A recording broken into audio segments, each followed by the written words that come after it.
మహోన్నతుడా, మీ మాట నా నోట ఉంచండి, మీ సన్నిధుడుగా ఉంచండి, ఈ వాక్కు నాకు బయలుపరచండి, నన్ను ప్రేరేపించండి ప్రభా. దయచేసి అడుక్కుంటున్నాను భిక్షగాడినయ్యా. సంఘం మీది ప్రజల మీ ప్రజలయ్యా, నేను మీ పాత్రను మాత్రమే. ప్రపంచానికి సత్యం తెలియక ప్రపంచం అల్లాడిపోతుంది ప్రభా. దయచేసి సహాయించండి, చూపించండి ప్రభా. వెడబడుతున్న అపవాదిని శ్రక్తిలో కాల్చేయండి ప్రభా. దయచేసి సహాయించండి, ఆత్మకార్యం జరిగించండి. వెంటబడుతున్న అపవాదిని కాల్చేయండి, సన్నిధి చూడగంచండి. మీ కృపను బట్టి మీ నాయకత్వం నడిపించాను. ఆమేన్. చూడండి, ఒక విలువైన సబ్జెక్ట్ చూద్దాం. ఇలా చాలా మందికి నేను ఎదగలేకపోతున్నాను, ఫలించలేకపోతున్నాను అనే బాధ ఉంటుంది.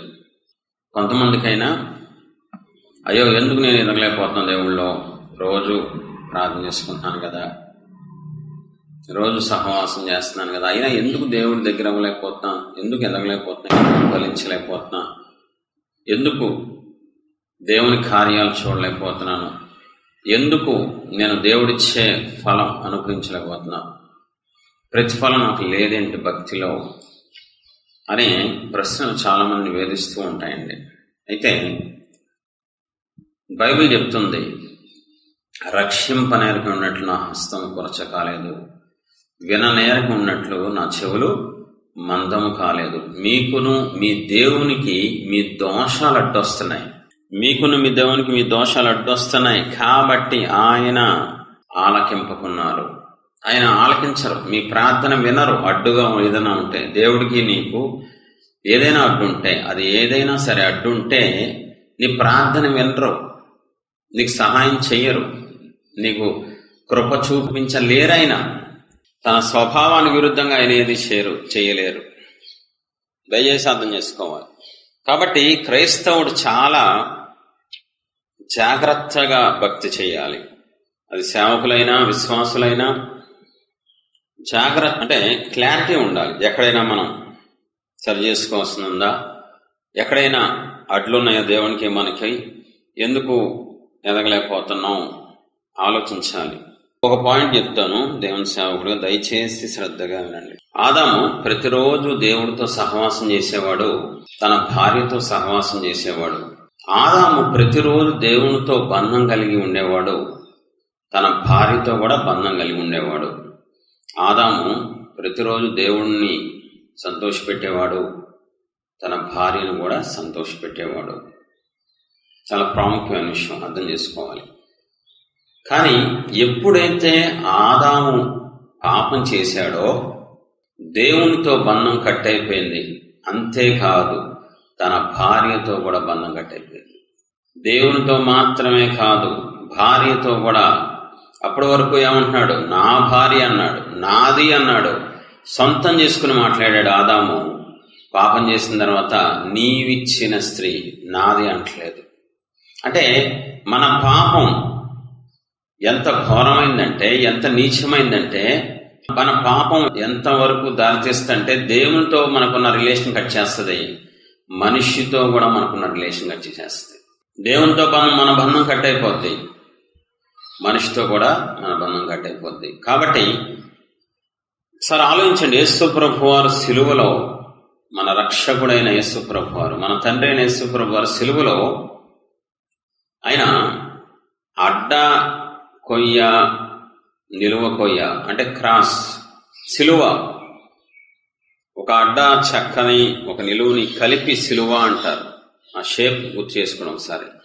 దాని అర్థం ఏంటో తెలుసా? ఆయన అందుట్లో వేలాడటానికి కారణం అర్థం ఏంటో తెలుసా? ఆత్మీయ అర్థం. దేవునికి మనకి సమాధానం కలగడానికి ఈ రెండు చేతులు సిలువలో ఆయన కనబడుతూ ఉంటాయి. అడ్డంగా మనకేం గుర్తంటే, మనిషికి సమాధానం కలగడానికి ఆయన సమాధానకర్తగా వచ్చారు మన కోసం. ఆయన బలైపోయారు మన కోసం. ఎందుకు వచ్చారు? ఏం చేయడానికి వచ్చారు? దేవునితో మనకి పాడైపోయిన సంబంధాన్ని బాగు చేయడానికి వచ్చారు. మనిషితో కూడా మనకి పాడైపోయిన సంబంధాన్ని బాగు చేయడానికి దేవుడు వచ్చారు. అందులో భాగంగానే సిలువలో ఆయన అలా వేలాడాల్సిన పరిస్థితి వచ్చింది మన పాపాల వల్ల. దేవునికి మనకి సమాధానం, మనిషికి కూడా సమాధానం. అయితే మనందరికి దేవుడు కంపల్సరీగా మస్టన్ షుడిగా పెట్టిన పని ఏంటి అంటే, ఆజ్ఞ ఏంటంటే ప్రతి ఒక్కరూ పాప క్షమాపణ పొందాలి, ఖచ్చితంగా పొందాలి. ఎవరైనా పొందాల్సిందే. పాప క్షమాపణ కామన్. పశ్చాత్తాపడి ప్రతి పాపాన్ని మనం ఒప్పుకొని విడిచిపెట్టాలి. అప్పుడే నిజమైన పాప క్షమాపణ ఈ భూమి మీద ఎవరైతే చేస్తారో వారికి ఇంకా దేవుడు నడిపి మొదలైపోద్ది, దేవుడు వాడుకోవడం మొదలవుద్ది, దేవుడు తీసేసుకుంటారు.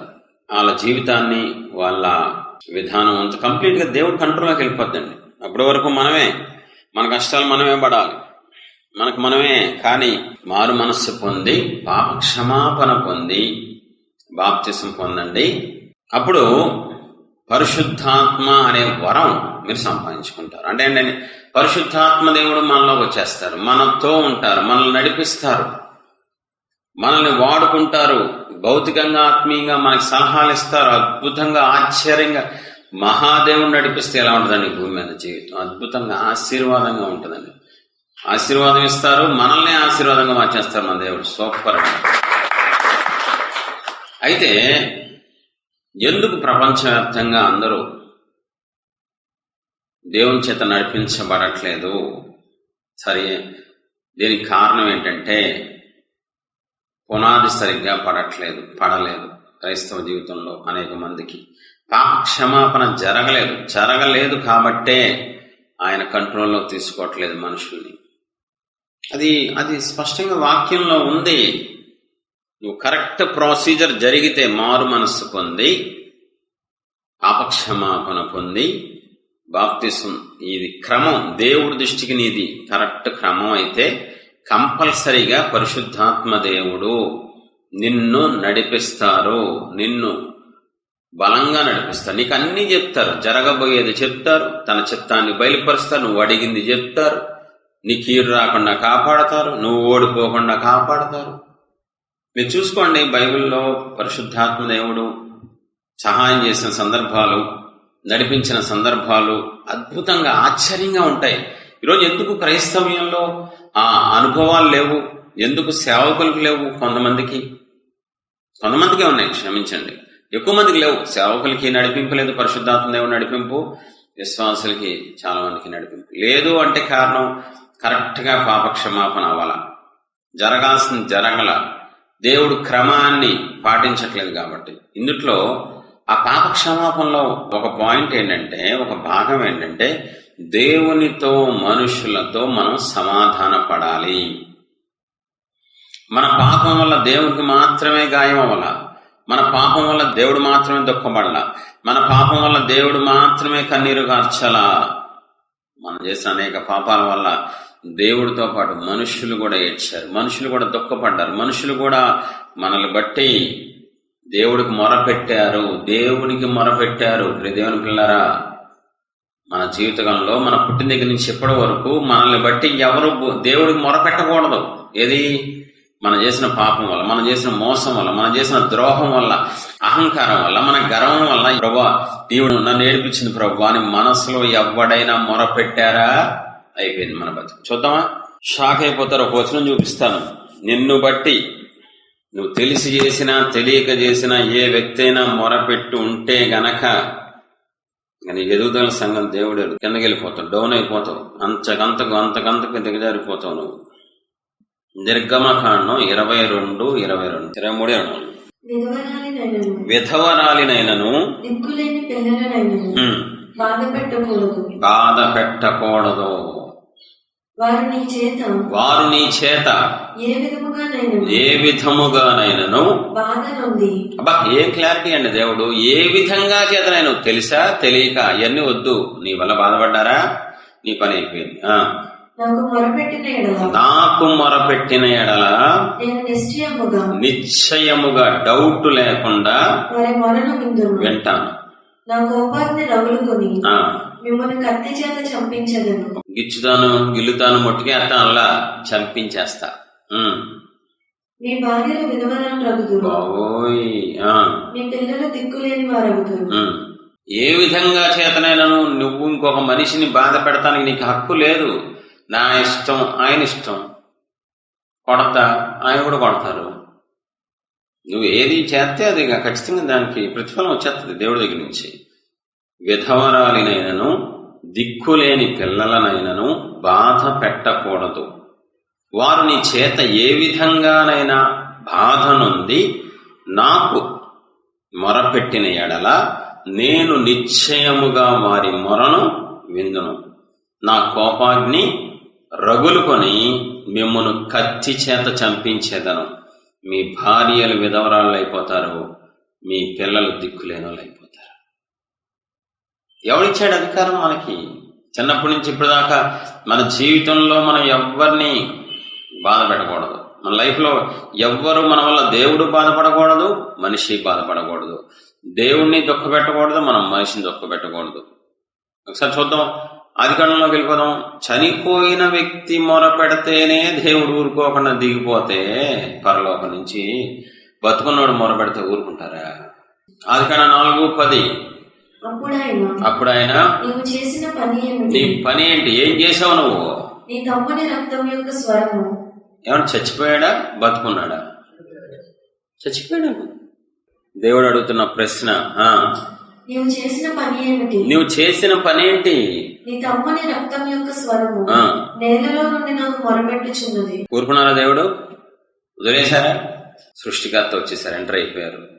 నీ తమ్ముడి రక్తం చనిపోయిన తర్వాత ఒలికిన రక్తం మొరపెడుతుందంట. దేవా, నేను ఏ తప్పు చేయలేదయ్యా, ఇది నన్ను చంపేశాడయ్యా.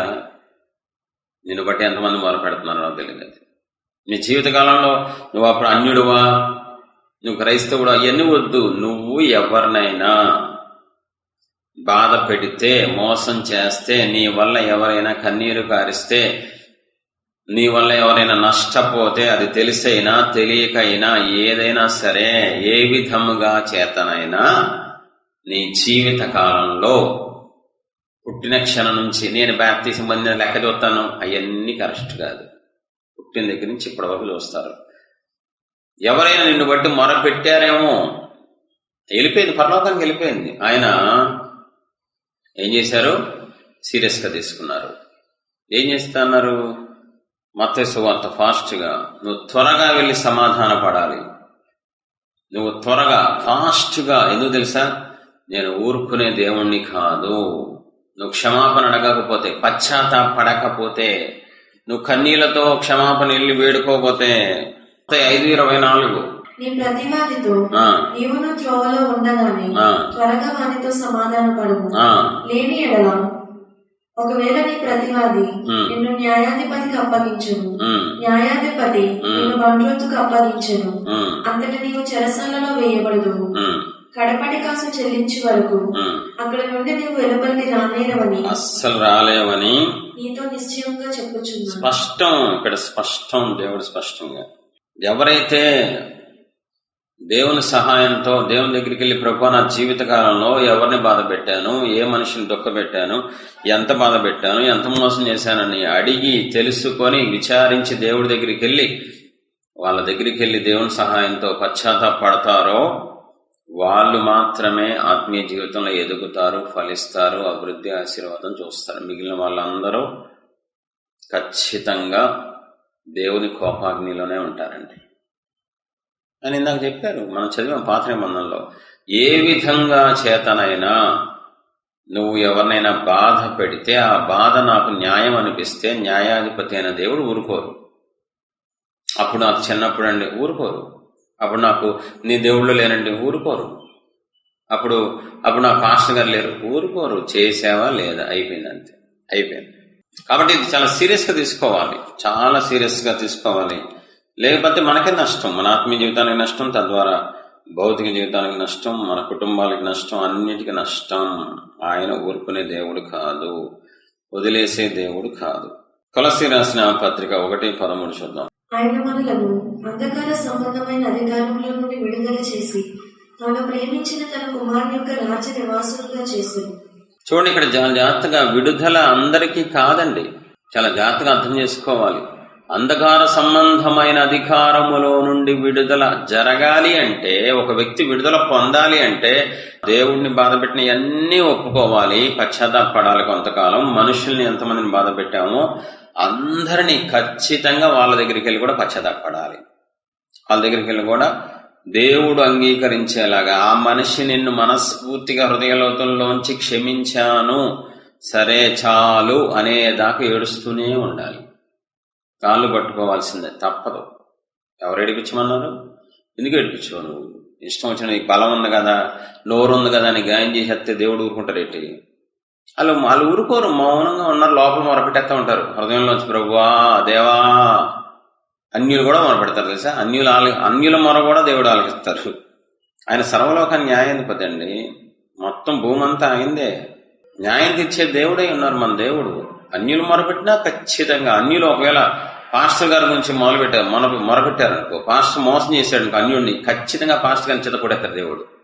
నా పాస్టర్ కదా, నా సేవకు, అస్సలు అలాంటివి ఉంటే మన దేవుడు నీతిమంతుడు అవరండి బాబు. ఆయన నీతిమంతుడండి, పరిశుద్ధుడండి. అన్యుడు మొరపెట్టినా దేవుడు ఊరుకోరు. ఎవరిని మనం తెలిసైనా తెలియకైనా మోసం చేయకూడదు, బాధ పెట్టకూడదు. ఒకప్పుడు చేసిన అంత క్లియర్ చేసుకోవాలి. అంధకార సంబంధమైన అధికారం నుంచి నువ్వు ఇంకా విడుదల పొందలేదు కాబట్టే దేవుడి దగ్గర అవ్వలేకపోతున్నావు. ఇంకా నీ మీద అధికారం ఉంది సాతానికి, దురాత్మలకు ఎందుకు అధికారం ఉంది?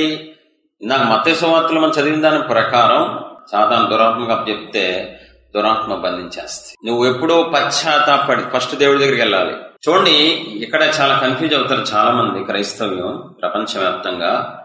దయచేసి అర్థం చేసుకోండి, మీ కాళ్ళు పట్టుకుంటా అర్థం చేసుకోండి. దేవుడు భూమి మీదకి వచ్చినప్పుడు 4 సువార్తల్లో కొన్ని ఉపమానాలు చెప్పినప్పుడు, ఒక ఉపమానం తప్పిపోయిన కుమారుడు, అది ఉపమానం. అది అంటే దేవుడు ఏం కోరుకుంటున్నారో అక్కడ స్పష్టంగా ఉంది, ఏం ఆశిస్తున్నారో, మనం ఏం చేయాలనుకుంటున్నారో, ఏం చేస్తానంటున్నారో ఆయన మనకి క్లారిటీగా ఉందండి.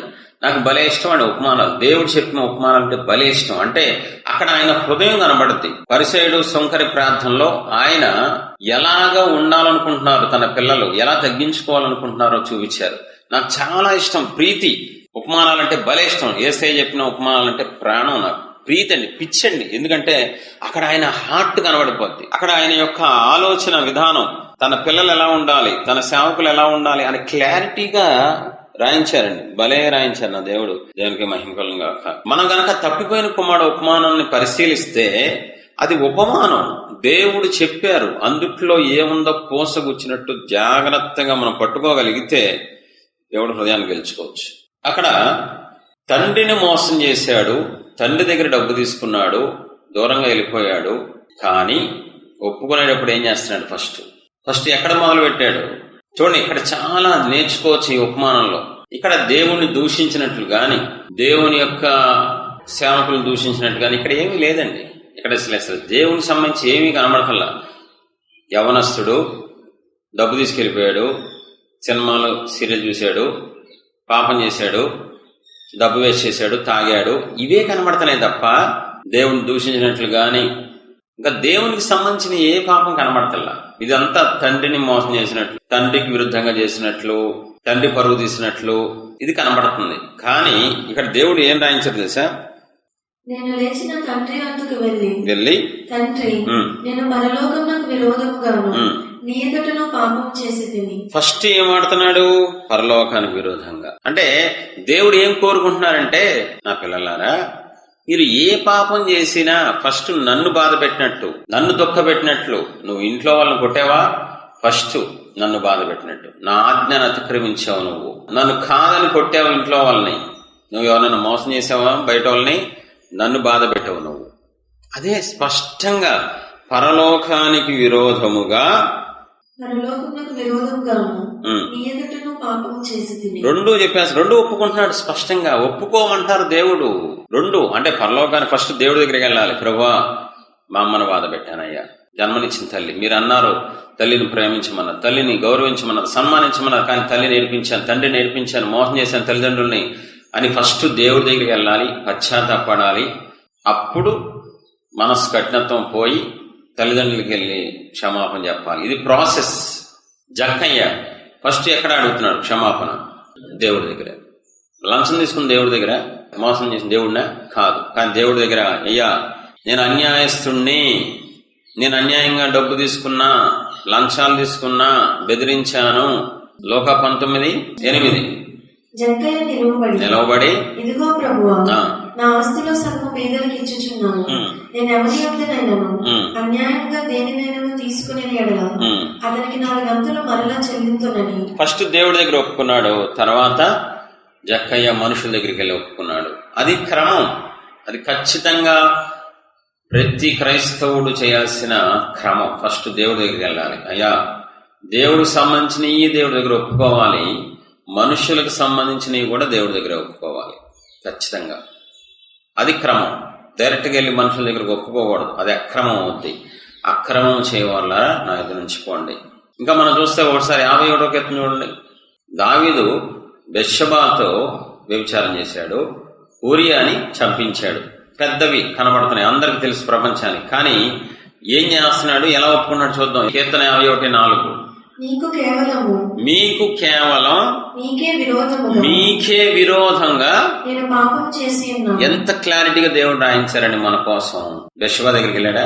అమ్మా నేను పాపం చేశానమ్మా, నీ భర్తను చంపించానమ్మా అన్నాడా? ఫస్ట్ ఏం చేశాడు? ఎక్కడికి వెళ్ళాడు? ఎవరిని బాధ పెడితే ఎక్కడికి వెళ్తున్నాడు? పాపం చేసింది ఎక్కడండి? ఏ విషయంలో? బెత్షెబా విషయంలో, ఇంకా తన భర్త విషయంలో. కానీ ఎక్కడికి వెళ్ళాడు ఇప్పుడు? దేవుడి దగ్గరికి వెళ్ళాడు. అంటే ఫస్ట్ దేవుడిని మనం ఎదిరించాం. ఏ పాపం చేసినా, ఎవరిని మోసం చేసినా, ఎవరిని కొట్టినా, తిట్టినా, అన్యాయం చేసినా ఫస్ట్ దేవుడికి విరోధంగా చేసి అప్పుడు ఆ మనిషిని మనం బాధ పెట్టినట్టు మోసం చేసినాం. ఇది క్రమం, దైవ క్రమం. ఇది డైరెక్ట్ గా నువ్వు పాస్టర్ని బాధ పెడితే డైరెక్ట్ గా పాస్టర్ దగ్గరికి వెళ్ళకూడదు, ఫస్ట్ దేవుడి దగ్గరికి వెళ్ళాలి. అయ్యా మీరిచ్చిన సేవకుని మీ దృష్టి ఎదుట మీరు చూస్తూ ఉండగా బాధ పెట్టాను, మోసం చేశాను, చూపించండి. అడగాలి, కంపల్సరీగా అడగాలి. పాపాన్ని ఒప్పించేది ఎవరు? పరిశుద్ధాత్మ దేవుడు. ఆయన మనతోనే ఉంటారు, మనలోనే ఉంటారు. ఆయన వచ్చి పాపమును గూర్చి నీతిని గూర్చి ఒప్పింపజేస్తారు. ఇక్కడే మనం పాయింట్ ఉంటుందండి. ఇక్కడే ఏముంటుంది తెలుసా? నీతిని గురించి ఒప్పిస్తారు ఆయన. నీతిగా అంటే మనకి ఆ పాపం ఎంత పెద్దో తెలియదు. తల్లిదండ్రులు బాధ పెట్టాం, ఎగ్జాంపుల్ చెప్తున్నా మీకు. అది తల్లిదండ్రులు ఏడిపించాం, మోసం చేశాం, అది మనం గ్రహించలేం. ఏముంది అందరిలా చేసాం, ఏముంది ఆ పరిస్థితిని బట్టి చేసాం. అలాంటి స్వభావం ఆదాము నుంచి మనకి పాప స్వభావం వచ్చేసింది. ఒప్పుకునే మనసు ఉండదు మనకి. కాబట్టి ఎవరైతే మనల్ని ఒప్పిస్తున్నారో ఆయన దగ్గరికి వెళ్ళి, అయ్యా పరిశుద్ధాత్మ దేవా మీరు ఒప్పిస్తా అన్నారు కదా, నాకు ఫస్ట్ చూపించండి తల్లిదండ్రులు ఎంత బాధ పెట్టి మీ దృష్టికి. అప్పుడు ఆయన నీతిని బట్టి ఒప్పిస్తారు. స్ట్రైట్ లైన్ పెడితేనే పక్కన వంకర ఎంత వంకర ఉంది, ఎంత దూరం వెళ్ళిపోయిందో అదంతా కనబడుద్ది. నీతి, దేవుని నీతి ఎదుట మన పాపాన్ని మనం ఒప్పుకోలేం, మన వల్ల కాదు, మనకు రాదు. దేవుడి దగ్గరికి వెళ్ళాలి. నేను తల్లిదండ్రులను బాధ పెట్టాను, ఎంత బాధ పెట్టాను చూపించండి, ఎన్ని రోజులు బాధ పెట్టాను చూపించండి, వాళ్ళు నా వల్ల ఎంత ఏడ్చారో చూపించండి, వాళ్ళు ఎంత గాయపడ్డారో చూపించండి. అది క్రమం. ఇది ఒప్పుకోవడంలో వెళ్ళిపోయి డైరెక్ట్గా అడిగేయటం అది కరెక్ట్ కాదు. ఫస్ట్ దేవుడి దగ్గరికి వెళ్ళి, నేను మీకు విరోధంగా, దావీదులాగా మీకు విరోధంగా పాపం చేశా, మీ దృష్టి ఎదుట పాపం చేశా, మీరు చూస్తూ ఉండగా తల్లిదండ్రులు తిట్టాను, కొట్టాను, గాయం చేసి మోసం చేశాను. అది రోజులు అవ్వచ్చు, అది నీ ఒప్పుకోలు బట్టి నీ యొక్క వ్యక్తిత్వం మీద ఆధారపడుద్ది. అప్పుడు దేవుడు క్షమించి వెళ్ళు, తల్లిదండ్రుల దగ్గర క్షమాపణ అడుగు, నేను నీకు సహాయం చేస్తా, నేను ఆత్మకార్యం చేస్తా, మళ్ళీ మీ బంధాన్ని కలుపుతా. నీకు నీ తల్లిదండ్రులకి తేడా వచ్చేసింది కదా, బంధం కోల్పోయావు కదా, వాళ్ళు నిన్ను బట్టి ఏడుస్తున్నారు కదా, ఆ గాయాన్ని నేను కడతా. అది దేవుడు చేయాల్సిన పని. అప్పుడు మనం గనక తల్లిదండ్రుల దగ్గరికి వెళ్ళి క్షమాపణ, వాళ్ళ కాళ్ళు పట్టుకోవాలి. ఖచ్చితంగా. నీకు గుర్తుందా? నాబాలు భార్య ఎవరు? అబీగయలు. ఏం చేసింది? ఎలా ఒప్పుకుంది? ఎలా క్షమాపణ అడిగిందండి? తనను తాను తగ్గించుకొని కాళ్ళు పట్టుకుని క్షమాపణ అడిగింది. మొదటి సమయంలో అబీగయలు దావీదును కనుగొని గార్ధవము మీద నుండి త్వరగా దిగి దావీదునకు సాష్టాంగ నమస్కారం చేసి అతని పాదములు పట్టుకుని ఇట్లనెను. మన వాళ్ళు ఎలా అడుగుతున్నారు సార్? పశ్చాత్తాపడరు, ఫస్ట్ దేవుడి దగ్గరికి వెళ్ళరు, తర్వాత వాళ్ళ దగ్గరికి వెళ్ళరు. ఏమంటే మనిషి దగ్గర పశ్చాత్తాపడమని బైబిల్లో ఎక్కడ ఉందా? మారు మనస్సు పొందితే క్షమించండి. మారు మనస్సు పొందితేనే క్షమించాలి. క్షమాపణ అడిగితే కాదు, పశ్చాత్తాపడాలి. క్షమాపణ వేరు, పశ్చాత్తాపం వేరు. మీరు చిన్నపిల్ల సండే స్కూల్ పిల్లగా ఉన్నారు. లోక 17:3 చూడండి ఒక్కసారి. మీ విషయమై మీరే జాగ్రత్తగా ఉండుడి. నీ సహోదరుడు తప్పిదము చేసిన ఎడల అతన్ని గద్దించు. అతడు మారు మనసు పొందిన ఎడల అతన్ని క్షమించు. ఎవరు క్షమించాలి? ఇది ఎవరినైతే బాధ పెట్టాడో మనిషే దేవుడు కాదు. ఇక్కడ ఈ సందర్భంలో మనిషి ఎప్పుడు క్షమించాలని చెప్పారు దేవుడు? క్షమాపణ చెప్పకుండా తిరిగినప్పుడు కాదు, ఎందుకో పని అయిపోద్ది అని సారీ చెప్పినప్పుడు కాదు. మారు మనస్సు అంటే అర్థమేంటి? పశ్చాత్తాపం, దైవ చిత్తానుసారమైన దుఃఖము, రక్షణార్థమైన మారు మనస్సు. దుఃఖపడాలి, పశ్చాత్తాపడాలి, హృదయంలోంచి రావాలి. అయ్యా నేను ఏడిపించానన్నయ్య, మోసం చేశానన్నయ్య అని గుండె పగిలేలాగా ఫస్ట్ దేవుడి దగ్గర, తర్వాత మనిషి దగ్గర నువ్వు పశ్చాత్తాపడాలి. అది నిజమైన ఒప్పుకోలు, నిజంగా దేవునితో మనుషులతో సమాధాన పడటం. ఇక్కడ చూడండి, అంటే అబీగేల్ది నాకు ఎంత బాగా నచ్చిందంటే, తప్పు చేసిన అబీగేలా, ఎవడరాడో అంద అబీగేలా. మరి ఇదేంటండి, దేవుడు ఇదెందుకు రాయించారండి అసలు బైబిల్లో? అరే, భర్త చేసిన తప్పునే భార్య కోటీశ్వరరాలు ఎలా అడుగుతుంది క్షమాపణ? ఎలా ఒప్పుకుంటుంది? ఎలాగ వెళ్ళి దావీదుతో సమాధానం పడుతుంది చెప్పండి? సాష్టాంగ నమస్కారం చేసి అతని పాదములు పట్టుకొని ఇట్లా, నేను నా ఏలినవాడా, ఈ దోషము నాదని ఎంచుము. దోషం అంటుంది, తెలియక చేశానంటలా, నా భర్త తెలియక చేశాడంటలా, క్లారిటీగా దోషం చేశాం మేము, నా భర్తని క్షమించు. అరే ఎంత చక్కగా ఉందండి, ఎంత పర్ఫెక్ట్ గా. ఒక వ్యక్తి మనిషిని బాధ పెడితే ఎలా అడగాలో ఉంది, దేవుణ్ణి బాధ పెడితే ఎలా అడగాలో ఉంది, మనిషిని బాధ పెడితే దేవుడి దగ్గరికి వెళ్ళి ఎలాంటి పదాలు వాడాలో అన్నీ ఉన్నాయి కదండి బైబిల్లో. ఇవి చేయట్లేదు కాబట్టే నేటి క్రైస్తవ్యం ఎదగట్లేదు, ఫలించట్లేదు, అభివృద్ధి చెందట్లేదు. మహాదేవుడు సిద్ధంగా ఉన్నారు, క్రీస్తు మన కొరకు శాపమై ఇంకా నువ్వు శాపంలో ఉన్నావు అంటే ఈ శాపాలు ఒకప్పుడు బాధ పెట్టిన ఇప్పుడు మానేసి ఉండొచ్చు నువ్వు.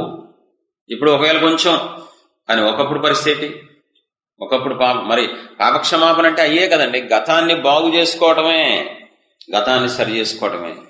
గతంలో మనం చేసిన గాయాల వల్ల దేవుడికి మనకి ఎడబాటు వచ్చింది, మనుషులకి మనకి ఎడబాటు వచ్చింది, బంధాల్లో దేవునితో మనకున్న బంధం డిస్కనెక్ట్ అయిపోయింది, మనుషులతో మనకున్న బంధం డిస్కనెక్ట్ అయిపోయింది. కాబట్టి ఒక కండిషన్ అప్లై అండి, దయచేసి అందరికి క్షమాపణ అందరికి చెప్పక్కర్లా. నువ్వు దేవుడి దగ్గరికి వెళ్ళు, దేవునితోనే ఉన్నారు, ఎవడో ఉన్నారు పరలోకం అనుకోద్దు. పరిశుద్ధాత్మ దేవుడు ప్రతి క్రైస్తవుడితో ఉంటారు, ప్రతి క్రైస్తవుల్లో ఉంటారు పరిశుద్ధాత్మ దేవుడు. నువ్వు ఎక్కడికి వెళ్ళకల్లా, నాలో ఉన్న పరిశుద్ధాత్మ దేవుడా, వాగ్దానం చేసిన పరిశుద్ధాత్మ దేవుడా, దయచేసి నా ముందు నన్ను ఒప్పించండి, నాకు చూపించండి ఎవరెవరి విషయాల్లో పుట్టిన దగ్గర నుంచి ఇప్పటి వరకు నా జీవితంలో ఎవరిని ఏడిపించాను, మీ దృష్టికి ఎవరిని మోసం చేశాను. సమస్య ఏంటంటే అండి అని బైబిల్ చెప్తుంది, పాపం వల్ల మనకేం కలిగిద్దంట, భ్రమ కలిగిద్దంట.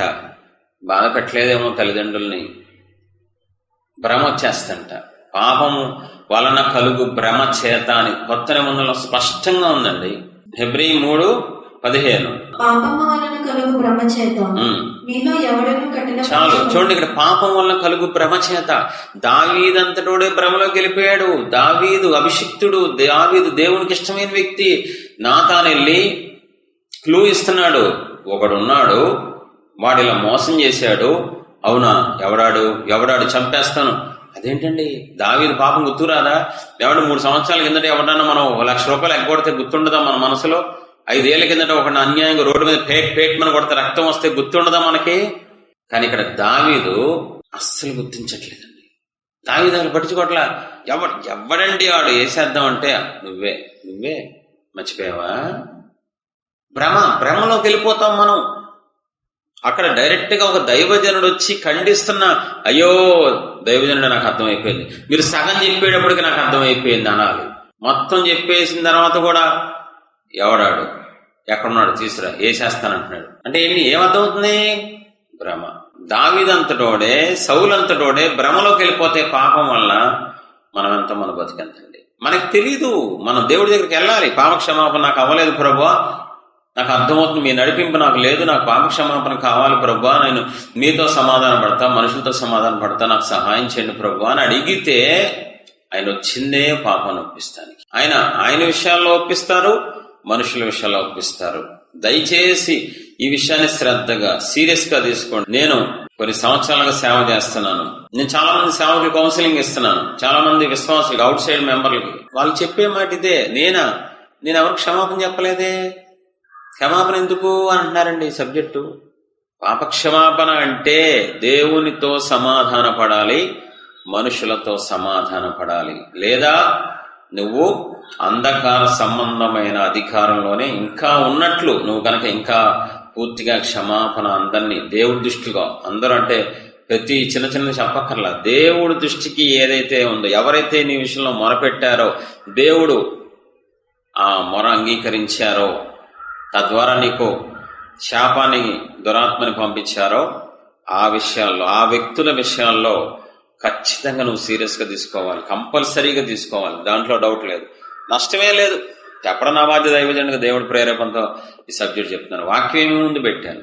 తప్పిపోయిన కుమారుని చూడండి, దేవునికి తండ్రికి క్షమాపణ అడుగుతున్నాడు. అది పశ్చాత్తాపంతో, యథార్థ హృదయంతో తగ్గించుకొని.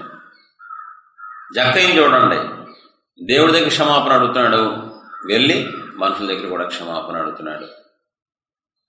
మరి దావీదుని చూడండి ఒకసారి, చేసింది మనుషులదైతే పాపం, మనుషుల విషయంలో అయితే దేవుడి దగ్గరికి వెళ్ళి ఫస్ట్, దేవా మీకు విరోధంగా, మీ ఆజ్ఞకి విరోధంగా, మీ దృష్టికి విరోధంగా నేను పాపం చేశానని చక్కగా పశ్చాత్తాపడుతున్నాడు. అందుకే దావీదు అంతగా పడిపోయినా, అంతగా దిగజారిపోయినా, అంతగా దేవుడి చేత చీ అనిపించుకున్నా, దేవుడి నామాన్ని దూషణ పాలు చేసిన దావీదు ఎప్పుడైతే పశ్చాత్తాపడ్డాడో అప్పుడు దేవుడు మళ్ళీ కృపించేశాడండి. ఈరోజు చాలా మంది సేవకులకి ఈ విషయం తెలియదండి. దుఃఖకరం అండి, ఇది చాలా వేదనకరం. ఒక సేవకుడుగా ఏడుస్తూ చెప్తున్నాను, మీ కాళ్ళు పట్టుకుంటా సేవకులారా, దయచేసి పాస్టర్లైనా పాస్టర్లైనా మీ కాళ్ళు పట్టుకుంటా, మీరు ఎదగకపోవడానికి, మీ సంఘాలు ఎదగకపోవడానికి కారణం, మీరు ఫలించకపోవడానికి కారణం పరిశుద్ధాత్మ దేవుడు, మిమ్మల్ని నడిపించకపోవడానికి కారణం మీరు దేవునితోనూ మనుషులతో సమాధాన పడలేదు.